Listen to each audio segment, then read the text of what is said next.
Amados irmãos, na carta de Paulo, segunda carta de Paulo aos Timóteos, capítulo 4, no versículo 2, diz assim: prega a palavra, insta, quer seja oportuno, quer não, corrige, repreende, exorta com toda a longanimidade e doutrina.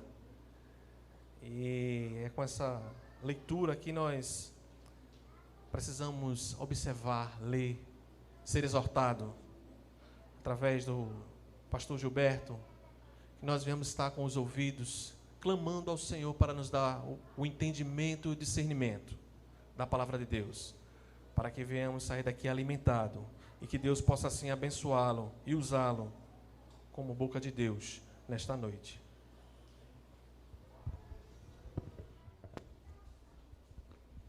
Irmãos, vamos abrir nossa Bíblia no Evangelho de Mateus, no capítulo 19, Mateus 19, vamos ler dos versículos 28 a 30, Mateus 19, 28 a 30.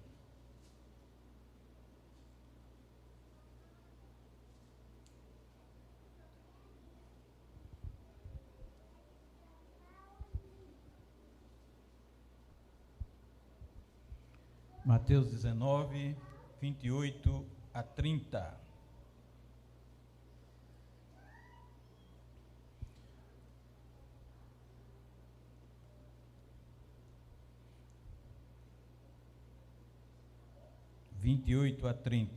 Vamos lá? Todos juntos. Jesus lhes respondeu: em verdade vos digo que vós, os que me seguistes, quando na regeneração o Filho do Homem se assentar no trono da sua glória, também vos assentareis em 12 tronos, para julgar as 12 tribos de Israel. E todo aquele que tiver deixado casa, ou irmãos, ou irmãs, ou pai, ou mãe, ou mulher, ou filhos, ou campos, por causa do meu nome, receberá muitas vezes mais e herdará a vida eterna. Porém, muitos primeiros serão últimos, e os últimos primeiros. Oremos. Deus, Tu és o Senhor Todo-Poderoso, e a Tua palavra é o poder do Senhor para a salvação de todo aquele que crê. Nós te agradecemos, Senhor, por essa palavra. Então, Senhor, dá-nos entendimento para o Senhor entender essa verdade, essa sabedoria, e testemunhar o Evangelho de Cristo Jesus. Nós te agradecemos, Pai, em nome de Jesus.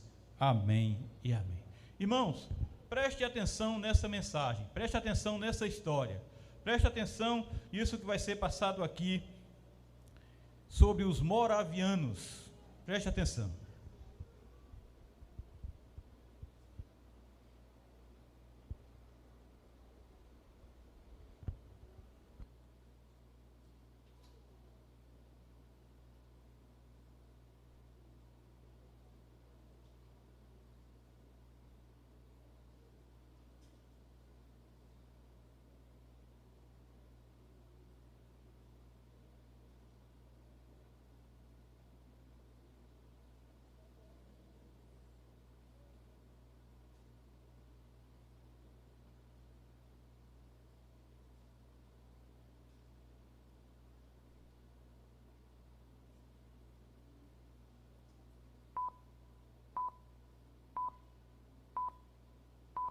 A história dos moravianos.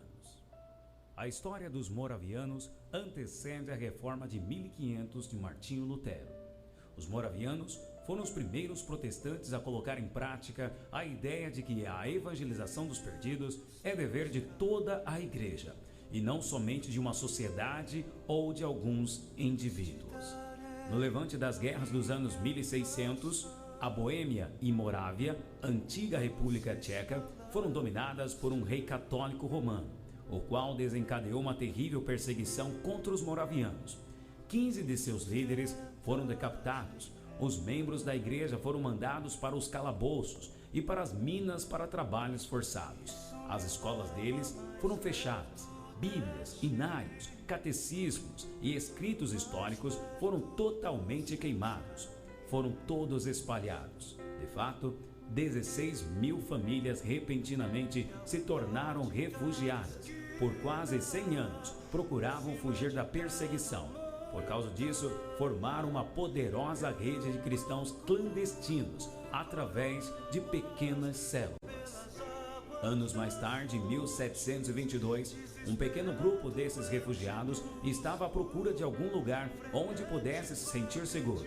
Quando cruzaram a divisa da Alemanha, ouviram de um lugar conhecido como Herrnhut, uma pequena faixa de terra na propriedade de Nicholas Ludwig von Zinzendorf. Zinzendorf assumiu a responsabilidade não apenas supervisionando como dono da terra onde viviam, mas sim para lhes servir de pastor. Em 1727, um derramar do Espírito de Deus uniu a comunidade.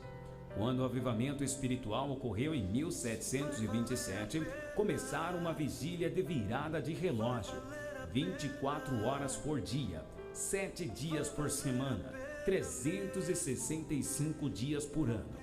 O livro devocional conhecido como Lemas Diários, que ainda tem sido publicado pela Igreja Moraviana, era o devocional mais amplamente usado entre os cristãos europeus.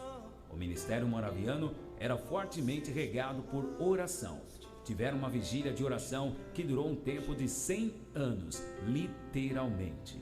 Os moravianos não eram altamente educados, nem teologicamente treinados. Eram comerciantes. De fato, os 2 primeiros missionários que foram enviados eram coveiros por profissão. 2 jovens moravianos, de cerca de 20 anos de idade, ouviram sobre uma ilha no leste da Índia, onde 3.000 africanos trabalhavam como escravos e cujo dono era um britânico agricultor e ateu. Esses jovens fizeram contato com o dono da ilha e perguntaram se poderiam ir para lá como missionários. A resposta do dono foi imediata. Nenhum pregador e nenhum clérigo chegaria a essa ilha para falar sobre essa coisa sem sentido. O homem disse que aceitaria, mas não pagaria nem mesmo o transporte deles. Então, os jovens usaram o valor de sua própria venda para custear sua viagem. No dia da partida para a ilha, as famílias estavam reunidas no porto para se despedirem dos jovens. Houve orações, choros e abraços. Amigos e familiares puderam dar o último adeus para seus irmãos. E algumas pessoas falaram: "Por que vocês estão fazendo isso? Vocês nunca mais irão ver seus familiares e amigos e vão ser escravos para o resto de suas vidas." Mas quando o barco estava se afastando do porto, os 2 jovens levantaram suas mãos e declararam em voz alta: "Para que o cordeiro que foi imolado receba a recompensa por seu sacrifício através das nossas vidas." Esse tipo de amor nos leva a apoiar os interesses de Deus e a ficarmos intensamente zelosos por sua honra e glória. Fruto de um avivamento é um amor que chora por causa das pessoas que não conhecem a Cristo. É esse tipo de amor que ardia como fornalha no coração dos moravianos e também será despertado em seu coração. Pois afinal, é o que estamos buscando: mais paixão, mais fogo e mais glória.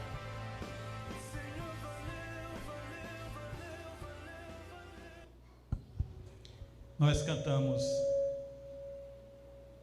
várias músicas, irmão. Pelo menos umas 3 músicas que eu conheço fala sobre que o Cordeiro receba a sua recompensa através de nós. Tem uma que diz que o Cordeiro receba a recompensa do seu sofrimento, que o Cordeiro receba a recompensa através de nós. O texto que nós lemos, irmãos, Jesus estava falando sobre riquezas, o problema das riquezas. E Jesus ali está dizendo aos discípulos que dificilmente entrará no reino dos céus um rico. E ele ainda diz mais que é mais fácil um camelo passar pelo fundo de uma agulha do que entrar um rico no reino de Deus. E quando ouviram isso, os discípulos ficaram grandemente maravilhados e disseram: "Sendo assim, quem pode ser salvo?" mesmo que eles não tivessem riquezas, mas todos nós, irmãos, pensamos em ter mais, mais e mais, e sempre ter. E Jesus, fitando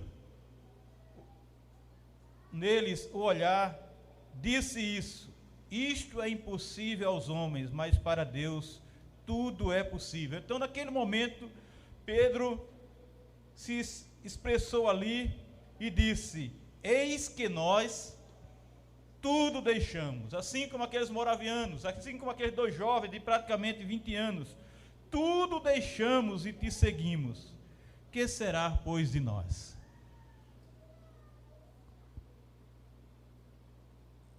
Com certeza aqueles moravianos, aqueles jovens estavam imitando os discípulos ali, os apóstolos ali, com esse mesmo sentimento: eis que nós tudo deixamos e te seguimos. Que será, pois, de nós?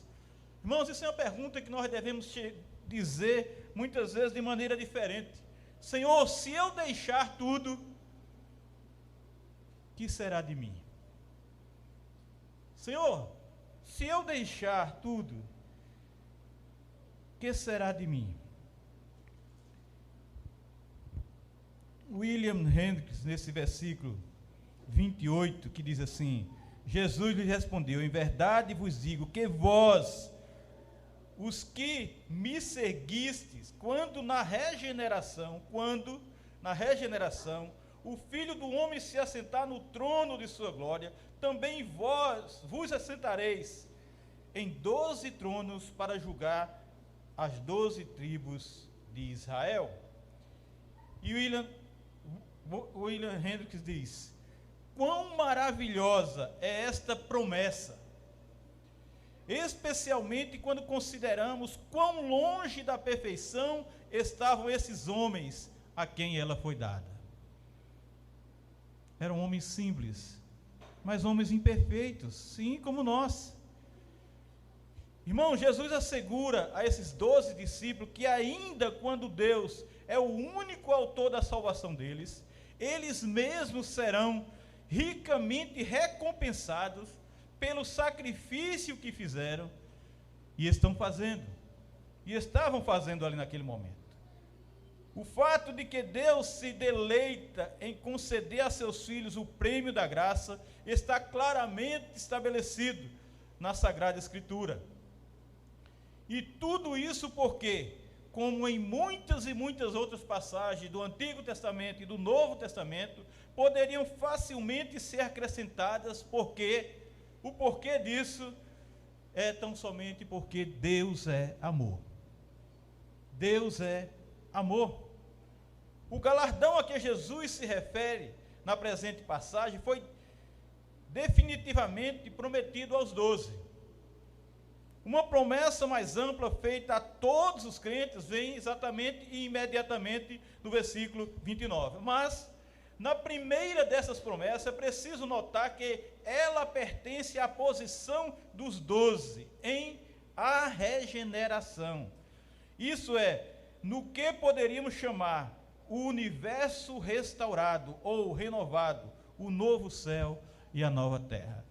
Jesus não estava prometendo ali imediatamente nesse momento, mas ele estava dizendo: quando na regeneração, Filho do Homem se assentar no trono da sua glória, também vós vos assentareis em 12 tronos para julgar as 12 tribos de Israel. Que era melhor ter tronos aqui no mundo, muito dinheiro, tudo que sonhamos, tudo que almejamos, tudo que queremos, ou assentar-se no trono da glória eterna? O tempo em que essa promessa se cumprirá é definidamente indicado como sendo o dia quando o Filho do Homem se assentará no trono do seu reino. Noutros termos, irmãos, a referência é claramente ao período que se inicia com o dia do retorno de Cristo para o juízo final. Os 12 que seguiam a Jesus aqui, havendo permanecido leais a Ele em suas provações, irão receber tão somente o galardão especial que Jesus prometeu. Jesus disse que haveria. Não era uma promessa vã, não era uma promessa para ganhá-los, não era uma promessa para tê-los, não era uma promessa simplesmente por prometer, não. Serão preeminentes entre todos os membros pertencentes ao novo Israel, para refletir a glória de seu Senhor e Salvador. Os que têm vivido mais perto de Jesus, aqui também estarão mais perto dele lá. A nossa proximidade de Jesus aqui reflete a nossa proximidade dele lá. No versículo 29 se encontra a promessa geral, aquela destinada a todos os verdadeiros seguidores de Jesus. E ele diz: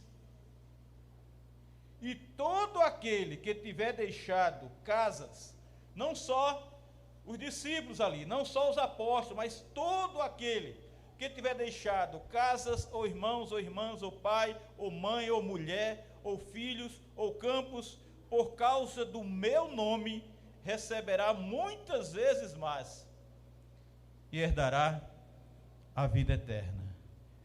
Irmãos, essas promessas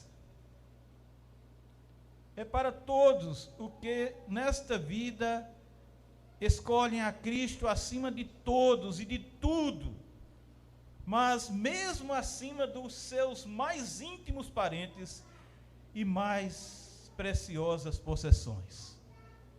É colocar Jesus em prioridade da sua vida, em tudo, em todas as coisas. Lá em Mateus 10, 39, 37 a 38 diz: quem ama seu pai ou a sua mãe mais do que a mim não é digno de mim. Quem ama seu filho ou a sua filha mais do que a mim não é digno de mim. E quem não toma a sua cruz e vem após mim não é digno de mim. Eles têm feito o sacrifício de Jesus por amor do meu nome, como está explicado lá em Mateus 10, 29, no sentido de por minha causa. O texto diz: tornou Jesus, em verdade vos digo que ninguém há que tenha deixado casa, ou irmão, ou irmãs, ou mãe, ou pai, ou filhos, ou campos, por amor de mim, e por amor do Evangelho, por minha causa, pela causa do Senhor. E esses leais seguidores, irmãos, seguidores do Senhor, irão receber 100 vezes mais, isso é, serão reembolsados muitas e muitas e muitas vezes mais. Mesmo no dia e época atuais, isto é, antes do grande dia do juízo, e para cada crente antes da sua morte, esses leais seguidores recebem essas bênçãos indicadas. A despeito das perseguições, a despeito das tribulações, a despeito das angústias, a despeito das grandes situações que nós passamos e do que estamos passando agora, e que nós temos que suportar, ainda poderemos desfrutar das possessões materiais que o Senhor, porventura, queira nos proporcionar. Pela causa de Cristo, por amor a Cristo, por amor ao Evangelho, se fez necessário que seus seguidores deixassem seus parentes mais próximos. Mas novos parentes agora serão seus, pois agora pertencem à família de Deus. Nós muitas vezes nos sentimos, muitas vezes tristes por não estar próximo dos nossos parentes. Mas, por outro lado, nós nos alegramos porque a igreja do Senhor está reunida. O povo de Deus está junto. E nós somos parentes, irmãos. Nós somos irmãos, não somente de sangue, não somente da família que nós temos aqui no mundo. Nós somos irmãos em Cristo Jesus. Isso representa muito mais para você? Isso é muito mais importante para você? Ou nós temos que estar ligados ainda aos nossos parentes? Sim, nós amamos o nosso pai, nossa mãe, nossos irmãos, nossos familiares. Mas nós amamos mesmo servir a Jesus, trabalhar pela causa do Senhor. E estarmos juntos é maravilhoso. Isso é tão real, tão verdade, que nós estamos sentindo isso mais do que nunca na pele hoje. Pelo nosso próprio distanciamento.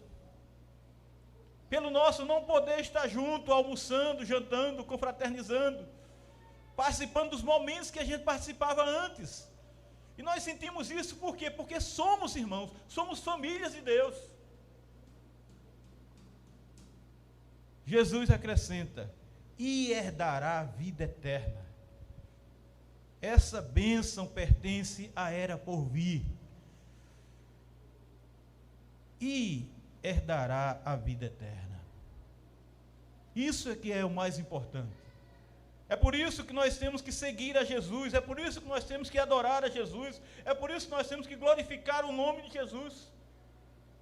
Todas as bênçãos espirituais que são concedidas aos filhos de Deus, em princípio, nessa presente vida, serão deles em medida cheia, completa, inteira no porvir. Brevemente, Jesus está voltando. No dia do regresso de Cristo em glória, as bênçãos materiais se acrescentarão, se ampliarão, serão muito maiores, mas agora, bênçãos espirituais. Eles as herdarão. Eles as herdarão. No presente contexto, indicando que lhes serão primeiramente gratuitamente dadas, não conquistada por eles. Em segundo lugar, o dom tem por base a justiça. Foram conquistadas por eles e, portanto, são deles por direito e são deles para sempre.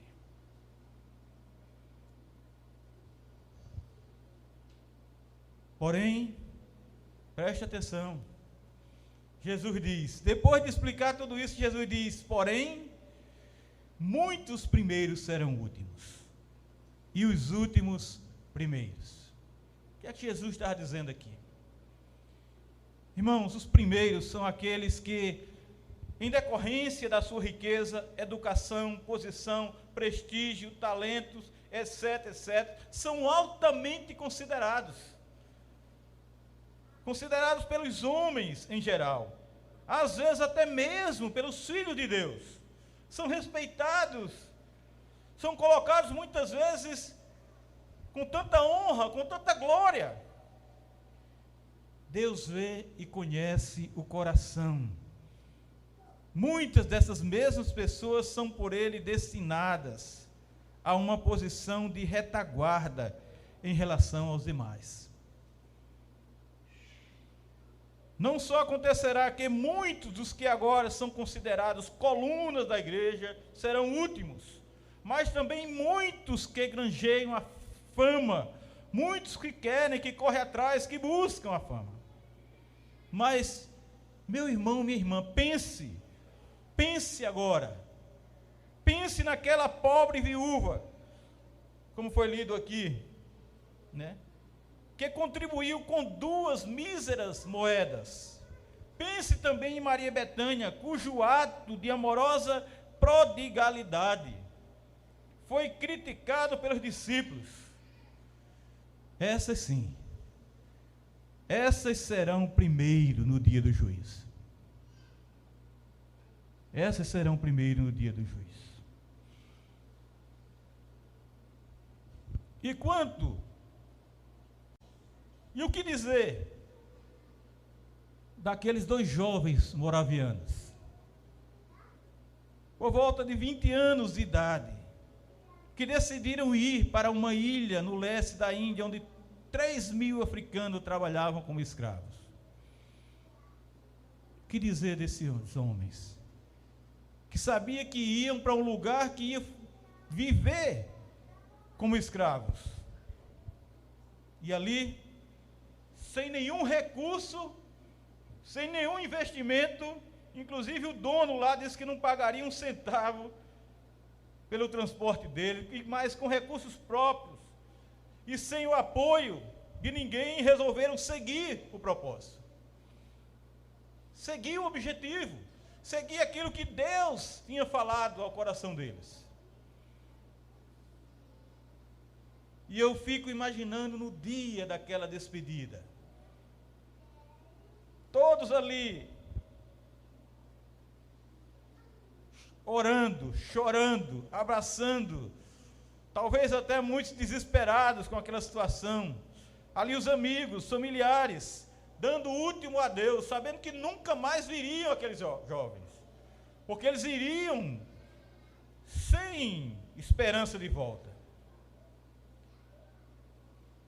E quando eles perguntavam por que estavam fazendo aquilo, por que isso, para que isso? Se nunca mais eles veriam seus familiares, se seriam escravos para sempre. E com as mãos levantadas eles declaram: para que o cordeiro? Estavam deixando pai, mãe, filhos, esposa, deixando para quê? Para que o cordeiro que foi imolado receba a recompensa por seu sacrifício através das nossas vidas. Irmãos, isso é um espírito de gratidão. Isso é verdadeiramente render graças ao Senhor com a sua própria vida, é doar a vida, é se entregar. O que é que nós estamos fazendo, irmãos, diante dessa consciência? O que é que nós estamos fazendo com a nossa vida? Para agradecer a Deus, para agradecer ao Cordeiro, a Cristo Jesus, pelo que Ele fez por nós, para que o Cordeiro que foi imolado receba a recompensa por seu sacrifício através das nossas vidas. Não era que eles estavam pagando, era gratidão no coração deles. Eles estavam fazendo aquilo porque era gratidão. Esse é o amor que nos leva a apoiar os interesses de Deus e a ficarmos intensamente zelosos por sua honra e tão somente por sua glória. Esse é o amor que chora por causa das pessoas que não conhecem a Cristo. Que interesse nós temos nas almas perdidas? Que interesse nós temos em muitas e muitas vidas que estão aqui ao redor de nós, irmãos, indo para o inferno? E nós muitas vezes temos reclamado, temos murmurado, está vendo aí? Olha o que é que estão fazendo. Sim, o que nós estamos fazendo por elas. Que atitude nós temos tomado em recompensa pelo sacrifício de Cristo? Esse amor ardia como fornalha no coração dos moravianos e também tem de ser despertado em nosso coração. Tem que haver em nosso coração paixão, amor real pelas almas perdidas, pelas almas que estão descendo as escadarias do inferno. Irmãos, a evangelização aos perdidos é dever de toda a igreja, e não somente de uma sociedade ou de alguns indivíduos. Não é que fulano ou cicrano tem o dom de evangelizar. Não é que fulano ou cicrano, irmão tal, irmão qual, tem o dom e eu não tenho. Todos nós somos missionários de Deus. Todos nós somos evangelistas de Deus. E todos nós podemos e devemos e precisamos testemunhar o Evangelho de Cristo Jesus. Para que o Cordeiro imolado receba a recompensa por seu sacrifício através das nossas vidas. Os moravianos faziam vigília de 24 horas por dia, 7 dias por semana, 365 dias por ano, 100 anos literalmente eles vigiaram. E nós, irmãos, precisamos deixar. Eu e você, nós precisamos deixar o nosso eu, deixar o nosso ego, deixar nossas convicções, deixar nossos interesses. Temos que deixar nosso comodismo para nos dedicarmos à oração. para nos dedicarmos, irmãos, plenamente à oração, não à falação, para nos dedicarmos à evangelização, ao trabalho verdadeiro de missões, para que sejamos uma igreja missionária, uma igreja evangelística. Nós somos uma igreja, irmãos, que temos programação para tudo, mas missões e evangelização é muitas vezes uma vez por ano. Uma programação uma vez por ano. A igreja do Senhor precisa ser uma igreja evangelística. A igreja de Deus precisa trabalhar diariamente, a todo momento, a todo instante, nesta obra. Esta é a obra do Senhor, ide por todo o mundo. E nós fazemos de tudo, menos evangelizar. E nós realizamos tudo, menos evangelizar, pregar o evangelho, proclamar as boas novas do Senhor. A ordem do Senhor, por isso, é deixar. Aquele que deixa, porque quem deixa ganha. Quem deixa é recompensado. O galardão é para aquele que deixou. O galardão é para aquele que deixou. E todo aquele que tiver deixado, e todo aquele que tiver deixado, não é o que não deixou. E todo aquele que tiver deixado casas, ou irmãos, ou irmãs, ou pai, ou mãe, ou mulher, ou filhos, ou campos, por causa do meu nome, receberá muitas vezes mais e herdará a vida eterna. Todo aquele que deixar, receberá muitas vezes mais e herdará a vida eterna. Para que o cordeiro que foi imolado receba recompensa por seu sacrifício através das vidas da Igreja Presbiteriana de São Martim. Que Deus abençoe.